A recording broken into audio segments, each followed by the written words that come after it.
The RLCS season has come to a close. Team Vitality took home the World Championship, and with it capped off the most dominant split of Rocket League we may ever see. But that's not the end for high-level Rocket League.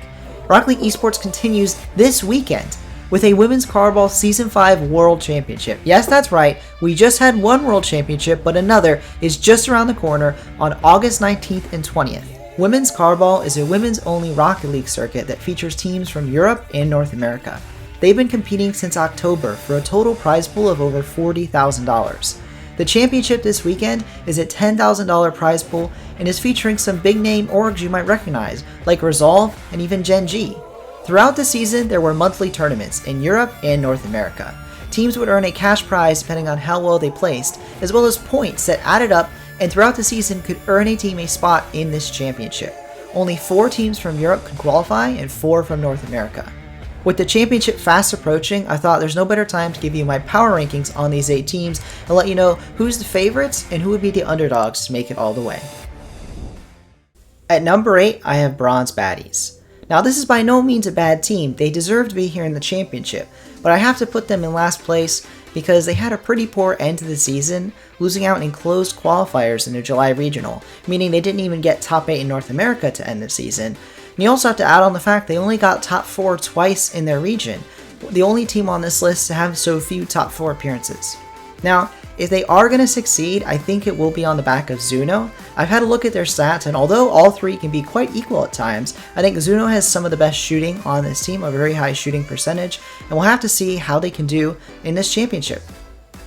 At number 7, I have Endpoint, and it pains me to put them so low as I'm a fan of these players, a fan of this org, but especially due to the recent July regional, I think I'm going to have to put them here at 7. They lost in a best of 7 game 7 to Azure, one of their European competitors, and they also lost a game 4 in a best of 5 to Guild Academy. So although they were only 1 point behind Guild Academy across the season, I am going to put them a little lower. Now, on the positive side, Endpoint did qualify for the recent DreamHack Rocket Clash, a LAN that was held back in June, a women's only LAN that featured 4 teams in Endpoint. Again, although they did qualify, they lost a series 4-1 to Genji, so they showed some fight. And speaking of fight, I think if this squad does put up a fight, it's going to be on the back of Takara. She's an incredible player, and when she's popping off, that's when Endpoint really succeeds. And if she has a bad series, then they really struggle.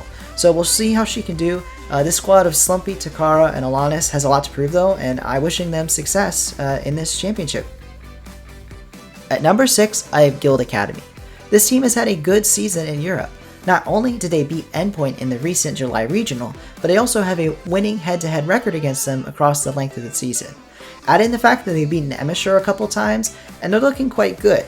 But I think the most notable fact of all is that they missed out on the first 2 regionals of the season, only forming in December, meaning that they had to come from behind and catch up in the points to even qualify here. This squad was recently picked up by Guild, only being picked up on June 30th. So I think that recent acquisition and hopefully support from Guild Esports might buoy them as they head here into the championship. Joda and Sniper both have experience with the past Season 4 Women's Carball Championship, but April is a rookie. And despite being a rookie, I think she's their strongest player. I would definitely look out for her. She's a threat on both sides of the ball, getting the save and then scoring the shot for this Guild Academy squad. We'll see how they do in this championship. At number 5, I have Azure. This squad has had a great season in Europe, managing to get almost entirely top 4s with a couple top 8 sprinkled in the middle, and especially had a strong end to the season. They got 2nd place in May, June, and July, only losing to Williams Resolve in that stretch. Additionally, they did what some thought impossible, beating Williams Resolve in June, forcing them to the lower bracket for the first time all season. And although they did lose in the grand finals to Williams Resolve, they're showing a lot of fight right at the end of the season when they need it most. We'll see how they do at this championship, and if they do pop off, I think it'll be off the back of Drea. She's definitely their strongest player, and when she's playing well, they tend to succeed. We'll see how they can do at this championship. At number 4, I have Luminosity Gaming. This squad has had an incredible season in North America, finishing top 4 or better in all but 1 regional. Additionally, they've only lost to 1 team that wasn't named Genji or Misfits, and it was all the way back in November. They've had a great close to their season, although again, they are a little bit weaker than those teams in region with them, Misfits and Genji, who they are consistently losing to. That said, they did take Genji to a Game 7 back in June, and if we go all the way back to March, in the Women's Alley Open, which was a third-party tournament, not part of the WCB, but still a major tournament, they managed to beat both Genji and Misfits. So it was quite a while ago, but they have proven they can beat those teams when they're at their peak. And if they are at their peak, you've got to be looking to Winter to lead this squad. She's probably the most consistent of them, and she definitely has the highest peak potential. So if they do well in this championship, look to Winter to be scoring those goals and getting them the victory. We'll see how they can do at this championship.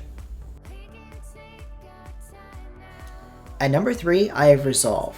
This team has had an absolutely dominant season in Europe. They won every regional, all of them, and they only dropped one series along the way, a Game 7 loss to Azure, the second seed out of Europe. So an incredible season, but the reason I have them below some of the North American teams is they played in the recent DreamHack Rocket Clash. And yes, it's incredible that they qualified for and played in this LAN.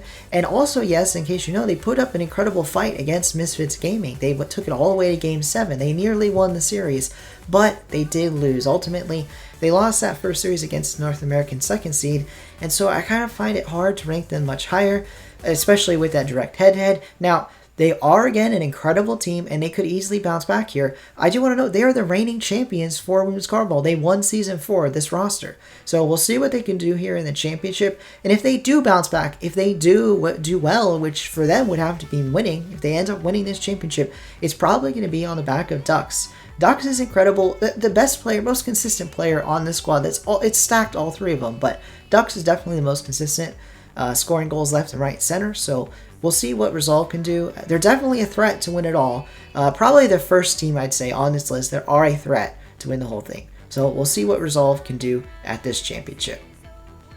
At number 2, I have Misfits Gaming. This squad had an incredible season, winning 4 out of the 8 regionals and only losing out on the first seed by 5 points. They also won the July regional, the most recent, beating Luminosity and Genji both 4-2 along the way. That said, they have lost to Genji, including recently in June, and most notably got second place at the DreamHack Dallas Rocket Clash, the LAN that was held in June. They lost the grand finals 4-1 to Genji, although again they did have a solid win against Resolve, a Game 7 win there in the semifinals. So a great season from them, even a great LAN, but I do have them just below the number 1 team going into this championship. They definitely are a solid contender to win, though. They have beaten Genji in the past, and I'm sure they'll do it again. And if they do win this championship, it would definitely be on the back of Tallybird. She is the most consistent on this squad, a very great player. And if she pops off, that's when they succeed. That's when they really have the chance to put it to some of these other teams and take home the trophy here. So we'll see how they can do in this championship. At number 1, I have Genji Mobile One Racing Black. Now, this squad has had a great season, winning 4 out of the 8 regionals, and they did beat Misfits Gaming in terms of points, taking home the 1 seed for North America in this championship. However, they did lose the recent July regional to Misfits, and the reason I'm putting them over Misfits is mostly on that DreamHack Rocket Clash, where Genji did take it home, beating Misfits 4-1 in that LAN. Now, that said, there is something important that I need to talk about. Genji Mobile One Racing Black, they've had a bit of a roster shuffle here. They have announced Kate to their mainline roster, who played at the Rocket Clash. So one of their players for this Women's Carball end of the season, for most of the season in fact, was Cloudy. So they're playing with Courtney, Bella, and Cloudy. However, at that LAN, they played with a player named Kate. And Kate has just been announced to the squad, but the team is out of roster moves for this season, so they have to finish off the season and play the championship with Cloudy. That means it's a bit of a dead period where Cloudy knows she's being replaced, and perhaps, in fact, that's what impacted their loss to Misfits in July, as Cloudy knew at that time she was being replaced. It was public that Kate was taking a spot on the squad next season. So Cloudy knows she's being replaced next season. Perhaps that's going to impact the mental. I still rate them number 1 because I think they're going to bounce back from that, but that could always impact mental. That said, Courtney and Bella, and Cloudy for that matter, all 3 of them are very strong players. I think you look to Courtney to lead the squad to victory here in the championship. She can play very well, as well as Bella, both of them often doing up. So we'll see how they can do in this championship. I don't think the roster move will be too much of an impact, but it has to be said that they are playing with a bit of a roster shuffle happening right after this championship. So remains to be seen if they can hold on to this number 1 power ranking. I do think they will, but we'll see how the championship goes.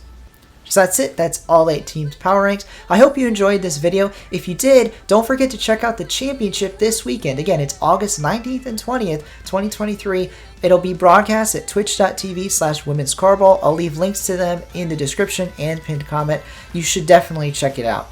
And also, if you did enjoy the video, don't forget to like and subscribe. Subscribing is the #1 way to help me grow and helps you get notified when I put out new videos. I'm not slowing down anytime soon with the off-season, so keep subscribed if you want to see all the juicy tidbits of roster mania, or who knows what will happen. And there is one more tournament after this Women's Carball Championship. There's going to be Gamers 8, so keep tuned for a video about that next week. As always, thank you for watching, and I'll see you guys in the next video.